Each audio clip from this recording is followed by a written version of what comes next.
à tous et bienvenue dans Come Together saison 3, épisode 10. Le rendez-vous vous est proposé par l'agence Madame Monsieur en partenariat avec l'ARCES, le réseau national des communicants du supérieur, et c'est diffusé ici sur Campus Matin. Comme d'habitude, vous trouverez dans ce programme les actus com de l'ESR que Émilie Brousse vous aura déniché, un tour d'horizon complet des articles parus dans la presse dans notre kiosque et on finira l'émission avec le petit oral. Mais avant tout, nous consacrons aujourd'hui notre débat aux influenceurs.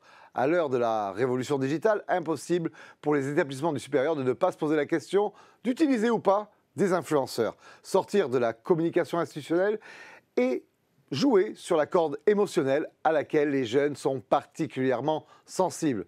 Faire ainsi connaître ses valeurs, sa personnalité auprès de son cœur de cible. Telle est la promesse du marketing d'influence. Cette promesse est-elle tenue? S'adapte-t-elle bien aux enjeux des universités et des grandes écoles? C'est ce que nous allons tenter de décrypter dans ce nouveau grand amphi. Jingle.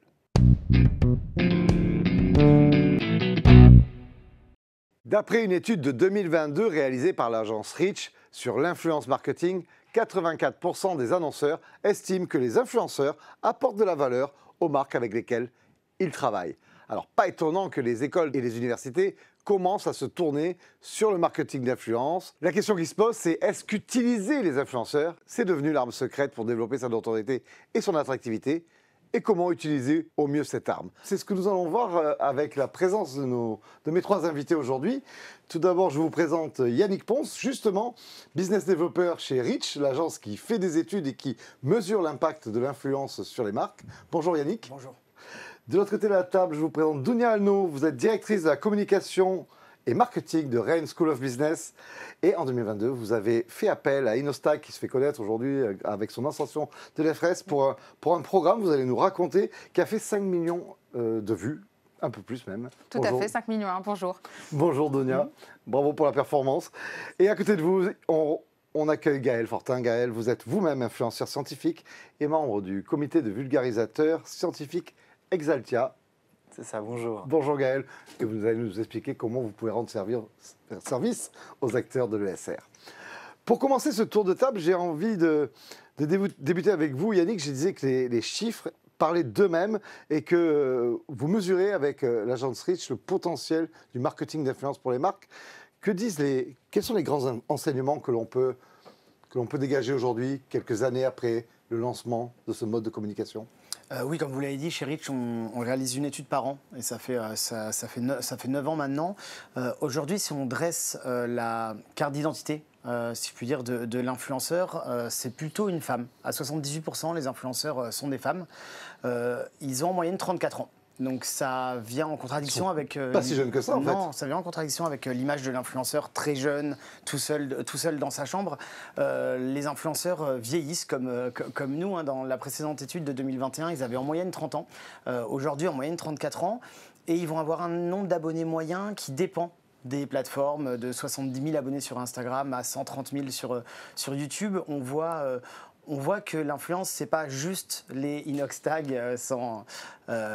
c'est aussi les petits influenceurs, les micro-influenceurs, ces passionnés, les nanos. Et c'est ça qui fait le spectre de l'influence aujourd'hui en France. Est-ce que ça marche?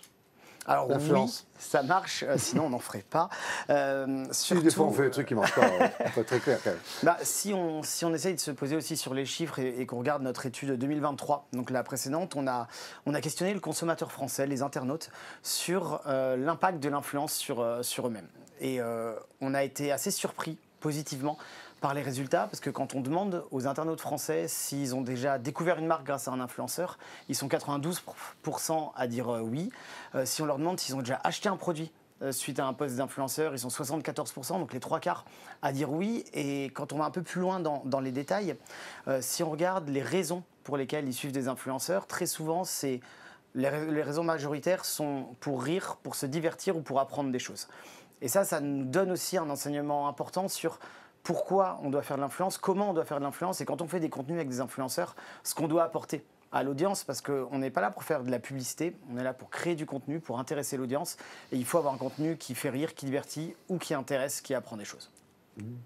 Pour le coup, la vraie question, c'est est-ce adapté aux supérieurs? Parce que je veux bien des influenceurs pour des cosmétiques, pour des biens d'alimentation, pourquoi pas, pour des voyages. Mais alors, pour le supérieur, la question se pose, Vous, Dounia, à Rennes School of Business, vous avez sauté le pas et vous avez dit que ce n'était pas contre nature de faire appel à des influenceurs. Ben, c'est absolument pas contre nature parce que ce qui se passe aujourd'hui, c'est qu'on assiste à un marketing fort de l'enseignement supérieur. Et d'ailleurs, moi, je l'ai beaucoup observé dans mon secteur, comme vous tous. Il y a une dynamique en fait de branding des écoles, et notamment en France, qui fait qu'aujourd'hui, suite à un certain nombre de fusions, on a assisté à la création de marques. Et avec marque va positionnement de marque, promesse commerciale et marketing. Et donc, ce marketing, on en revient. Pourquoi ? Parce que dans une concurrence qui s'est vraiment intensifiée, ce marketing, il s'est aussi intensifié avec des couches et des couches de vernis et de surpromesses, etc. Et donc, nous, on fait face à ce contexte-là quand on lance Inoxtag il y a bientôt 2 ans. Et on se dit, comment est-ce qu'on fait pour démarketer tout ça ? Et en fait, finalement, paradoxalement, faire appel à un influenceur et confier le regard sur sa propre entreprise, non plus à soi, mais à un tiers, c'est une manière de faire ça. Et c'est une manière de dire, OK, j'ouvre les portes et c'est lui qui va être juge. Et j'irai peut-être plus loin après, mais ce qu'il faut que vous sachiez, c'est que Inoxtag, il avait cherché à rentrer dans des écoles avant nous. Il s'est pris quand même 20 fois des murs. Donc il a essayé de prospecter pour proposer ses services. Eh bien oui. Parce que c'est un garçon qui a à peine son bac, c'est un garçon qui s'exprime comme il s'exprime, et donc il s'est vu fermer les portes. Et pour la petite histoire, il s'est trouvé que nous, on a un alumni de l'école qui était son agent, voilà, et qui a dit, attends, je vais aller voir chez RNSB, ils vont peut-être, avec leur état d'esprit, etc., enfin, voilà, d'ouverture, et nous, on a accepté, on y est allé. Mais maintenant, je crois qu'on va voir un extrait à un moment donné, et si vous le regardez, vous verrez, c'est accepter d'ouvrir la porte à une vraie authenticité. Donc il y a des trucs qui nous plaisent, il y a des trucs qui nous plaisent moins, dans ce qu'il a montré, mais au final, le bilan est positif. Donc c'est une forme de pari, et j'imagine qu'il faut... Enfin, le prérequis, c'est de bien caster, parce que tout n'est pas adapté, on va dire, à la proposition de valeur d'une grande école. Je pense qu'il faut, peut-être vous, Gaël, vous pouvez justement apporter ce regard sur qui prendre. Et on ne peut pas prendre n'importe qui pour faire de l'influence école. Non, c'est clair, parce que quand on est sur la question de l'influence, il faut choisir la bonne personne pour parler au bon public. Parce que Inoxtag n'a pas la même audience que d'autres influenceurs et influenceuses. Donc de toute façon, c'est très important de choisir la bonne personne pour cibler le bon public et aussi pour s'adresser de la bonne façon à ce public-là. Mais vous n'êtes pas très vieux. Si vous aviez été en recherche d'école, si vous avez assisté à une promotion faite par un influenceur, aujourd'hui, vous feriez emmener dans l'histoire. Vous voyez quand même qu'il y a du sponsor, qu'il y a tout ça. On arrive à décoder tout ça. On est plus naïf par rapport à ça. On est plus naïf par rapport à ça, mais ça n'empêche que, comme disait Yannick, c'est pas de la publicité. On fait confiance à ces créateurs et ces créatrices de contenu. C'est des gens qu'on suit quotidiennement sur les réseaux sociaux. Et donc, même si ce n'est pas de la publicité, on sait que quand quand Inoxtag présente, si je suis Inoxtag, quand il présente la RNSB, eh bien, ça veut dire que si moi je suis habitué à voir ces contenus et à le suivre, tout de suite, j'ai plus confiance que si je voyais juste une pub dans le métro pour l'école. Parce que, ah oui, c'est Inoxtag, je le suis tous les jours. Il y a des études scientifiques qui ont été faites sur toutes ces relations qu'on appelle parasociales. Même si on sait qu'il a été payé pour ça. Même si on sait qu'il a été payé pour ça. Aussi parce qu'il apporte son propre regard. C'est ce que disait Dounia. C'est pas juste une publicité, c'est son regard et il montre les choses comme lui, il les voit. Si je vous écoute, la condition sine qua non pour que ça soit efficace, c'est de laisser la liberté éditoriale à l'influenceur et que ce ne soit pas une écriture maison. Oui. Vous confirmez dans la gestion du projet que vous avez chez vous ? Oui, c'est tout l'équilibre qu'on doit trouver entre la présence d'une marque, d'une école et la ligne éditoriale de l'influenceur. Si on lui laisse une totale liberté, il peut ne pas passer les messages nécessaires. Si on le cadre trop, ça ne parlera pas à son audience, on sera dans du publicitaire et ça ne marchera pas. C'est tout l'enjeu en fait d'arriver à bien briefer l'influenceur pour avoir les messages clés, mais aussi de lui laisser la liberté de création. Dounia, comment ça s'est passé pour vous dans le protocole de travail entre le choix il est venu vers vous, on vous l'a amené et comment avez-vous géré les garde-fous pour justement que ça fasse pas trop promotionnel et qu'on lui laisse son univers? Comment vous avez travaillé avec lui? C'est exactement ce que racontent mes homologues, c'est-à-dire qu'on a cadré sur des thèmes. Donc on lui a dit voilà, nous on a besoin nous on est ça. Voilà, donc on est Unframed Thinking, donc on est l'école qui pense au-delà du cadre. On pense qu'il y a ça et ça qui illustrent ça. Donc il y a par exemple les entretiens d'admission à l'école en anglais avec les profs qui sont relativement ouverts. Il y a la vie associative et la vie festive à Rennes, il y a. Et donc on lui a donné 4-5 thèmes et on lui a dit ça c'est ton terrain de jeu. Et c'est tout. Zéro validation? Quasi zéro. Quasi zéro. Ouais. Pas de, Un visionnage et encore pas de un même, petit final cut quand même même. pas par le DG. D'accord. On retenait notre souffle. Franchement, on a retenu notre souffle. Ouais. C'est les conditions Et de ça travail s'est que vous super bien connaissez, passé. Gaël, justement. Quand vous faites de l'influence, vous demandez la totale liberté de création de contenu, de ton, ou c'est un deal quand même? Il y a ce qui est essentiel, c'est une relation de confiance. On ne peut pas travailler correctement si on n'a pas une relation de confiance. Nous, à Exaltia, dans notre processus, on a toujours des étapes où on choisit le message, quelles informations essentielles on veut transmettre, effectivement les thèmes, comme dit Dounia. Et après, on fait des allers-retours avec l'organisme avec lequel on travaille pour être sûr qu'eux sont d'accord, qu'il n'y a pas de souci. Mais généralement, en fait, très souvent, on n'a quasiment aucune modification parce que ce que nos clients recherchent, c'est de voir notre vision des choses, notre regard. Et on sait ce qu'on fait, c'est notre métier. Et donc, il y a une question de confiance. Si on comprend bien ce que nos clients veulent, eh bien, on est capable ensuite, en ayant cette liberté-là, d'aller dans la bonne direction et de faire quelque chose qui va leur plaire et qui va plaire à l'audience qu'on cible après. Yannick, vous avez évoqué le fait qu'il y a plusieurs niveaux d'influence, il y a plusieurs tailles de communauté. Et on a tendance à penser aujourd'hui que peut-être small is beautiful, parce qu'il y a plus d'engagement quand la communauté est réduite, et peut-être moins quand on a la masse de gens avec nous. Vous confirmez ou c'est... Alors, il y a eu en effet ces dernières années une tendance d'aller plus vers les micro-influenceurs, comme on les appelle, donc des influenceurs aux tailles de communauté plus réduites, qui ont beaucoup d'avantages. Déjà, c'est eux la majorité des influenceurs, même si on parle souvent dans les médias des plus gros influenceurs, en fait, la majorité, c'est eux, et donc on a plus de choix. C'est aussi des influenceurs qui sont souvent plus spécialistes, qui parlent d'une thématique, et comme ils ont des audiences qui ont plus de liens entre elles, on va avoir plus d'engagement. Et donc si on est par exemple une école d'ingénieurs très spécialisée, on va pouvoir trouver un vulgarisateur scientifique qui sait traiter nos sujets. Nous, on n'élimine pas les gros influenceurs non plus, parce que si on reprend l'exemple d'Inoxtag, quand on est... Non, on ne peut pas, quand on est dans l'enseignement, se payer un gros. Alors, il y a une question de budget, mais au-delà de la question de budget, il y a une question de sens. Et pour une école de commerce, par exemple, qui recrute en post-bac, en post-prépa et en admission parallèle, qui a un très gros bassin de recrutement, un très gros profil qui parle à beaucoup de gens, ça peut être intéressant. Et en fait, il faut toujours se poser la question du budget, évidemment, mais surtout du sens derrière la collaboration. Vous, si vous refaisiez une campagne, vous iriez chercher quoi aujourd'hui? À resserrer sur des gens thématisés beaucoup plus restreints? Ou vous pensez que non, il faut faire quand on est une grande école de management, il faut quelque chose avec un maximum d'impact, avec de la grosse noto? Alors moi, je referais de l'influence. Vraiment. En fait, peut-être plus pour vous donner de la perspective sur les enjeux de com, nous, il y a deux choses qui structurent aujourd'hui le choix des étudiants pour notre école. Il y a les classements. Bon, ça, vous le savez bien. En général, c'est comme ça qu'ils font leur podium. Je regarde les classements et je bâtis un top 1, 2, 3 des écoles dans lesquelles j'ai envie d'aller, etc. Et puis après, il y a tout ce qui fonde l'expérience de marque. Okay. Donc, la notoriété de la marque, son image, ce que j'entends de mes parents, ce que j'entends de mes copains, ce que je lis dans la presse, etc. Et donc, les classements et la construction de l'image de marque, c'est vraiment les deux champs d'action des communicants dans les écoles. Une fois qu'on a pris conscience du fait qu'on est une marque, il faut se questionner sur comment est-ce que je rends visible une marque aujourd'hui. Et ça, ce sujet-là, notamment quand on est une marque qui s'adresse à la jeunesse, il est complètement à l'envers, il est complètement disrupté. Donc je regardais en préparant cette intervention. Aujourd'hui, un épisode de Koh-Lanta sur TF1, ça fait 3 à 3,5 millions de téléspectateurs d'audience. Un Squeezie qui est revenu j'ai regardé les chiffres vendredi, donc je ne sais pas comment c'est aujourd'hui lundi, il avait fait 9 millions d'audience en 5 jours. En 5 jours de retour.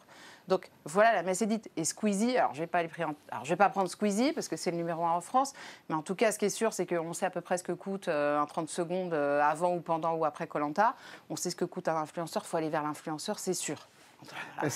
Après la question c'est qui est cet influenceur? Il y a 2 ans on a choisi Inoxtag. Est-ce que je choisirais Inoxtag aujourd'hui compte tenu des évolutions stratégiques de l'école, de ses évolutions de positionnement et des siennes? Ouais. Pas sûr. Mais là, il m'arrange parce qu'il est parti faire l'Everest. Résultat, on me reparle encore de ce que les équipes ont fait il y a 2 ans. Ça continue à faire de l'influence pour vous. Quelles sont les questions que vous posez en tant qu'influenceur pour vous dire il faut que je fasse cette opération ou pas? Est-ce que vous devez intervenir quand il y a une quête de notoriété, quand il y a une quête de transformation, quand il y a une quête de popularité ou d'attractivité? Vous vous sentez légitime d'intervenir dans quel cas de figure de la communication des écoles? Nous, dans le cas d'Exaltia, comme on est spécialisé dans tout ce qui est vulgarisation scientifique, Notre objectif, on ne va pas intervenir auprès d'écoles, par exemple, pour recruter directement, on va dire, de nouveaux étudiants et étudiantes. Mais par contre, on va intervenir pour valoriser ce qui se fait au sein des établissements, soit dans la recherche, soit au sein des études, parce qu'il y a beaucoup de cas dans les écoles, ou par exemple des écoles d'ingénieurs, dans lesquelles les étudiants et étudiantes font eux-mêmes des travaux de recherche. Et donc là, par exemple, on peut intervenir pour valoriser. Donc nous, on est beaucoup dans un contexte de valorisation des savoirs, de ce qui est produit, de la recherche, pour mettre en valeur tout ça. Et c'est dans ce cadre-là qu'on intervient auprès des universités ou des écoles. Et donc aujourd'hui, ce travail de casting, il faut passer par une agence, ou vous pensez qu'on peut faire, quand on est une université ou une grande école, on doit faire de sa recherche soi-même Alors évidemment, je vous dirais de passer par une agence. Oui, cette question est idiote, vous êtes de parti pris. Non, mais nous, on pense qu'avant de penser à quel influenceur, il faut penser à quoi dire. En fait, le message est important et on ne va pas choisir le même influenceur, quelle que soit la stratégie ou le message. Nous, quand on travaille avec des écoles, très souvent, on se rend compte que les écoles et universités font un peu souvent les mêmes mécaniques. Une journée en immersion avec un influenceur ou une présence à une journée porte ouverte. Donc il faut une idée en fait. Éditer le contenu, vraiment pour qu'il y ait une originalité de propos. Le contenu sera créé par l'influenceur, mais il faut en effet une stratégie et une idée derrière. Nous, souvent, un format, en tout cas, on peut réfléchir à un format. Au moins une idée de format, et souvent on fait de la co-réflexion avec l'annonceur, avec l'influenceur. Et souvent, ce qu'on recommande aux écoles déjà, c'est de mettre le créateur de contenu dans l'action, qu'il ne soit pas juste un relais d'opinion, mais qui participe à des projets avec des étudiants, comme vous le disiez, qui travaille aussi sur le long terme. Parce que très souvent, les écoles réagissent à la période entre les journées portes ouvertes et les inscriptions, et c'est là qu'il y a le plus de concurrence. Alors que si on travaille toute l'année avec des influenceurs sur le long terme, on arrive à rester top of mind auprès de nos audiences, et derrière, on peut avoir des actions un peu plus commerciales sur les périodes clés. Est-ce que, Dounia, vous avez réussi à mesurer ce que vous a apporté cette campagne versus ce que vous avez l'habitude traditionnellement de faire? Est-ce que vous avez créé plus d'empathie autour de la marque, plus d'adhésion, plus de fidélisation? Est-ce que ça se mesure ou juste, bon, ça fait de l'audience, c'est cool? Alors, je dirais que non, on ne l'a pas mesuré quantitativement. Ce qui est sûr, c'est que ça a ouvert en fait un champ de communication qu'on n'avait pas ouvert, ou en tout cas qu'on n'avait pas les moyens de s'offrir. Parce qu'en fait, conformément à ce que je vous disais tout à l'heure, d'un côté, il y a les classements, l'influence, donc on va aller parler avec des journalistes qui vont se baser sur de la data objective et puis un tout petit peu sur ce qu'on va leur raconter. Et puis de l'autre, il y a l'acquisition. Donc ça, c'est le marketing d'acquisition. Et je rebondis un peu, c'est-à-dire qu'on va être plus sur des mécaniques de marketing avant d'être sur du fond. Donc on ne va pas se dire qu'est-ce que je raconte et comment je le diffuse. On va être plutôt sur comment je touche ma cible. Et puis, by the way, ce que je raconte, ça va devenir un peu accessoire. Et là, tout d'un coup, en activant de l'influence, on va être vraiment sur qu'est-ce que j'ai envie de dire ou de faire dire de mon image et de ce que je suis. Donc on est beaucoup moins dans l'opportunisme, on est beaucoup moins dans j'ai un journaliste à séduire ou j'ai un client à aller chercher au bout de mon tunnel d'automation. On est beaucoup plus dans j'ai tel et tel atout, avantages compétitifs à valoriser et ça, je vais les faire porter. Et donc, c'est ça qu'on arrive à faire, c'est à travailler des points d'image. Et ça, là où je l'ai mesuré, c'est dans une étude IFOP qu'on fait depuis 2 ans où, en fait, les écoles, en général, à part HEC, ont une faible notoriété spontanée. Très, très faible notoriété spontanée. Un petit peu mieux assisté, mais en point d'image, c'est un peu mieux. Et depuis qu'on a fait Inoxtag, on a quand même gagné quelques points d'image. Alors, c'est pas énorme, mais... C'est déjà un indicateur. Voilà. Justement, et pour clore ce débat, si on doit, parce que les communicants ont des arbitrages budgétaires à faire, si on doit, parce que c'est nouveau, créer une ligne budgétaire sur l'influence, il faut la prendre sur quoi? Qui ne marche plus et qui est moins utile aujourd'hui, d'après vous? Alors, nous, on n'a jamais dit que l'influence remplaçait les autres leviers. L'influence vient en complément. C'est un touch point, un point de contact supplémentaire qui travaille très bien l'image, qui travaille très bien certains points, mais ça ne vient pas en remplacement d'un autre levier. La pub télé n'a pas remplacé le print, la radio n'a pas remplacé l'affichage, et l'influence, c'est une arme en plus dans l'arsenal du communicant. Je pense qu'aujourd'hui, tout le monde doit se poser la question de l'influence, Parfois, la réponse est d'en faire, parfois la réponse est de ne pas en faire. Et quand on a les arbitrages budgétaires, une année, on va faire un peu plus d'influence, moins de RP, l'année suivante, autre chose. Mais ce n'est pas un levier qui remplace tout, même si c'est un levier aujourd'hui qui est très efficace chez les populations jeunes, parce qu'on a des populations qui regardent de moins en moins la télé, qui sont de plus en plus sur les réseaux sociaux et qui croient de plus en plus, qui ont de plus en plus confiance aux créateurs de contenu. Donc c'est un des leviers prioritaires, mais pas le seul. Pareil, Dounia, vous dites que c'est une ligne en plus, c'est pas une ligne à la place de. Alors moi, vous êtes sympa pour tout le secteur de la com et les régies et tout. Malgré tout, moi j'avoue que j'ai été hyper surprise, voire un peu stupéfaite quand j'ai lu votre étude. C'est-à-dire que je me dis, en fait, avant le sport national, c'était la télé, maintenant c'est de suivre un influenceur, quoi. Ouais, donc en fait, il y a un déplacement dans le sport national. Donc moi, je le prendrais sur la ligne publicitaire. Vous ne faisiez pas de télé avant, mais vous avez pris la place de qui alors? Bonne question. Aujourd'hui, vous sentez que vous êtes l'outil qui permet de faire entrer la communication des écoles dans la modernité, même des chercheurs dans la modernité? Clairement, de très très loin. Et quand on discute avec des écoles d'université, c'est clairement, nous, on ne sait pas faire. On n'a pas parfois même, c'est votre génération, vous savez faire, vous vivez dedans, et donc vous avez les codes, vous savez le faire. Donc clairement, on voit qu'il y a ce transfert-là de clients où c'est, nous, on ne sait pas le faire, on veut se lancer là-dedans. Comment on le fait? On le fait ensemble. Merci infiniment à tous les trois d'avoir apporté vos éclairages sur cette thématique. Merci beaucoup Yannick, Dounia, Gaël, merci encore. Merci. On va continuer l'émission avec tout de suite les actus com de l'ESR. C'est présenté tout en images par Émilie Broust. Jingle.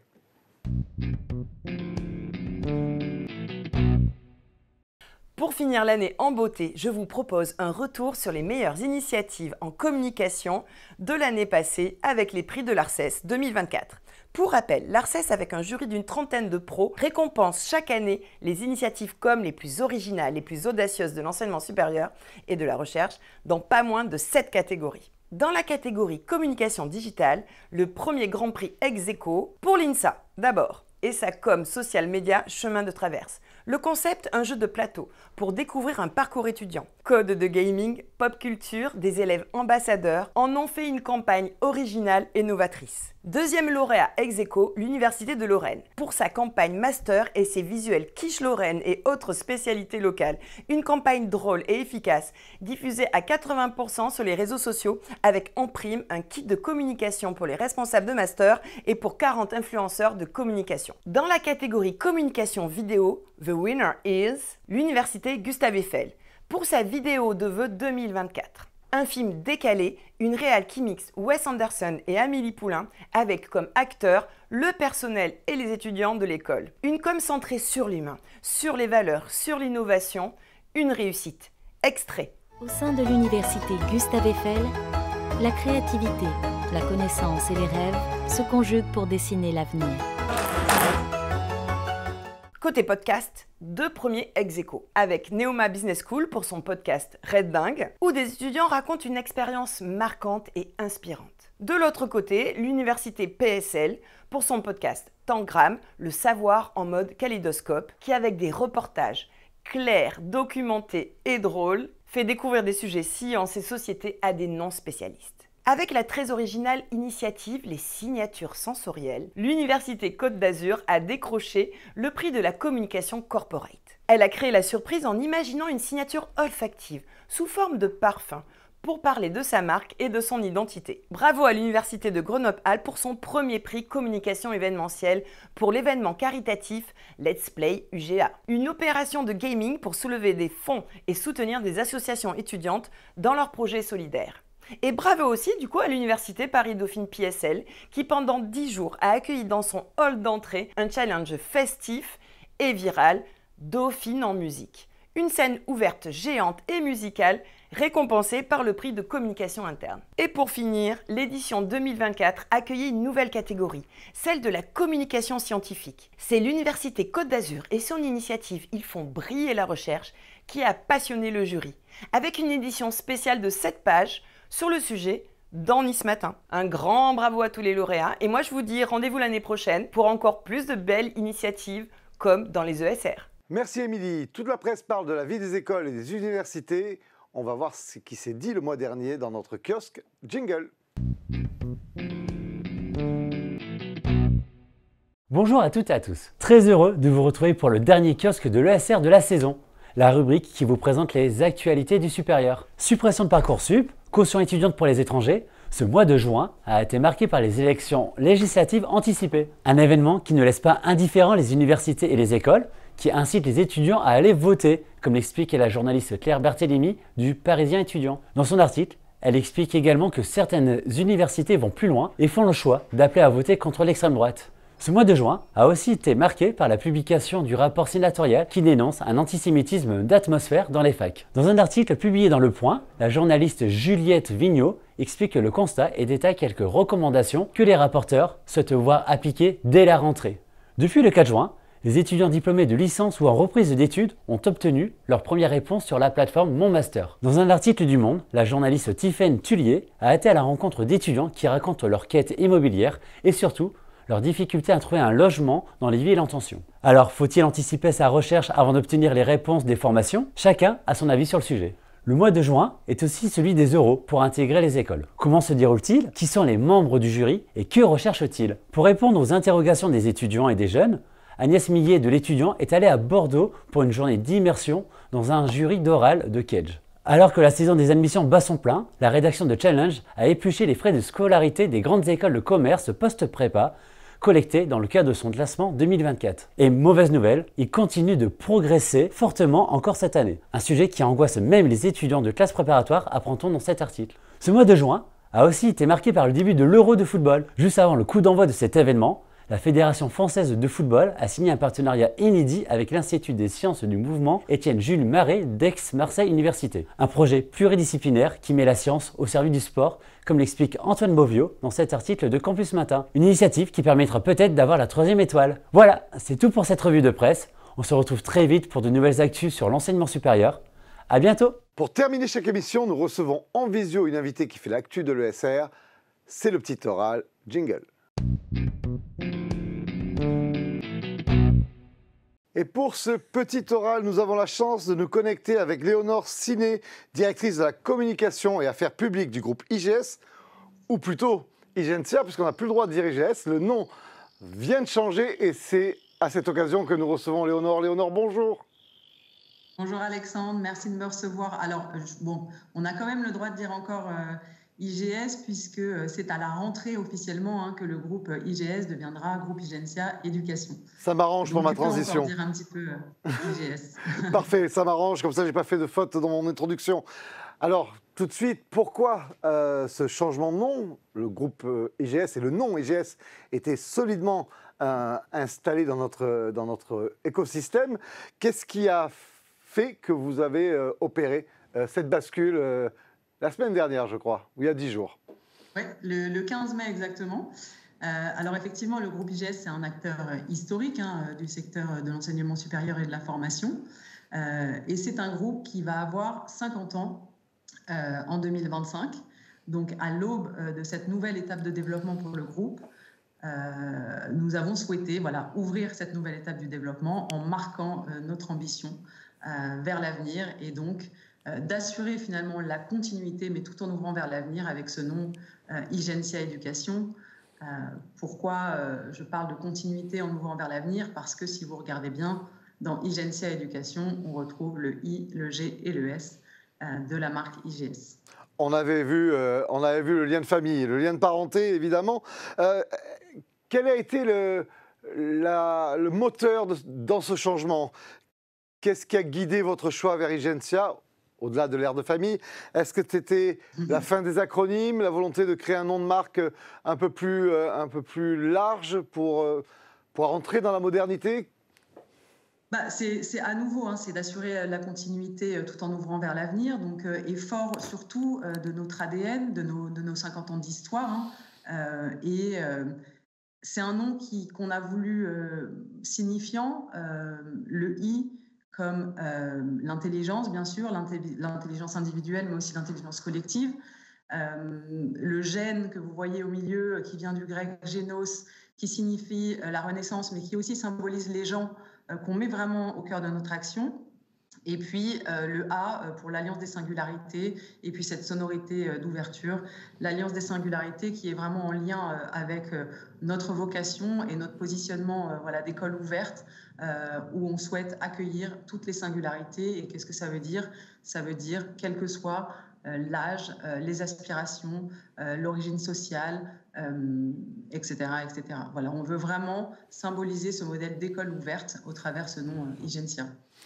Alors, changer de nom, évidemment, n'est pas neutre. Il y a toujours une part de risque. Aujourd'hui, quel est votre plan de déploiement pour assurer cette transition avec succès comme on vous le souhaite? Oui, je suis d'accord. Donc, effectivement, quand on a 50 ans, c'est pas toujours évident de changer de nom. Donc, on a lancé une campagne d'employés de vocatie qui symbolise bien ce qu'on veut dire, c'est-à-dire on change de nom, mais pas de vocation. La première étape, ça a été évidemment d'embarquer les collaborateurs parce que c'est les premiers ambassadeurs du groupe. Donc, depuis janvier 2024, les collaborateurs ont été embarqués dans ce changement de nom. Et puis ensuite, le 6 mai dernier, on a informé l'ensemble de nos partenaires privilégiés, de nos clients, de l'annonce officielle du 15 mai. Et donc le 15 mai, on a lancé cette campagne qui a été à la fois sur les réseaux sociaux et évidemment en médias. Pour annoncer ce changement de nom. Voilà, donc on a vu du magenta un petit peu partout sur LinkedIn pendant quelques jours. Et donc un nom qui sera effectif à la rentrée. Est-ce que ça présuppose qu'il y aura des changements également dans l'architecture des marques du groupe IGS ou pas forcément? Tout n'est pas encore décidé. On change de nom, donc on change le nom de la marque du groupe et une actu très très importante aussi pour le groupe qui est pionnier depuis 30 ans sur l'apprentissage et sur l'alternance, puisqu'on a créé il y a plus de 30 ans le premier CFA dans les métiers du tertiaire. On annonce également la création d'une marque unique sur l'alternance qui s'appellera Igencia Alternance et qui sera la fusion de nos 5 marques CFA actuelles, donc sous cette marque unique Igencia Alternance, pour renforcer encore notre positionnement d'acteur majeur sur ce secteur.